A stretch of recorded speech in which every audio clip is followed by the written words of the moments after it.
இந்த ஒரு கடல் கண்ணி அதோட குழந்தைய சேஃபா நினைச்சு ஒரு இடத்துல படுக்க வச்சுட்டு தன்னை துரத்திட்டு வந்து ஒரு போட்டை நோக்கி போகுது. அங்க போனதும் அந்த போட்ல இருக்கிறவனை பார்த்து சிரிச்சுட்டே கையாட்ட அந்த போட்ல இருந்தவனும் கடல் கண்ணியை பார்த்துட்டு சந்தோஷத்துல இதை பார்த்து கையாடுறான். அதுல போட்டை கவனிக்காம முட்டி கொண்டு போய் பக்கத்துல இருந்து ஒரு பாறையிலே போய் முதிர்றான். சோ பிளான் சக்சஸ் என்ற சந்தோஷத்துல அந்த கடல் கண்ணியும் அதோட குழந்தைய வச்சு இடத்துக்கு வந்து பாக்குது. ஆனா அந்த குழந்தை அந்த இடத்துல இல்ல.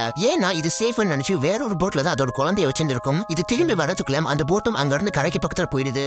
இதனால இதுக்கு மேல போக முடியாது. சோ இதுக்கப்புறம் அந்த குழந்தைய பார்க்க முடியாதுன்ற சோகத்துல அந்த போட்டையே ஏக்கமா பாத்துட்டு இருக்கு. அப்பதான் அந்த போட்டை ஓட்டிட்டு போறவங்களுக்கு அந்த போட்ல ஒரு குழந்தை அழுகிற சத்தம் கேக்குது. வந்து பார்த்தா மீன் வலைக்குள்ள ஒரு குழந்தை ஒண்ணு இருக்குது.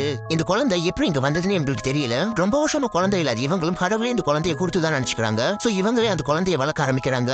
இப்படி 13 வருஷம் ஆயிடும். இது வரைக்கும் எல்லாமே நார்மலா தான் போயிட்டு இருந்தது. அப்பதான் ஒரு நாள் இவனோட கையில மீன் மாதிரி சிதில்லா ஆரம்பிக்கிறத பாக்குறான். அதுக்கப்புறமா தான் இவன் கடல் கண்ணியோட மகனை எல்லாருக்கும் தெரிய வருது. ஒரு கட்டத்துல இவன் முழு மெர்மைனாவே மாறிடுறான். கிளைமேக்ஸ்ல இவனோட அம்மா மெர்மைட் கூட இவனையும் அனுப்பிடுறாங்க.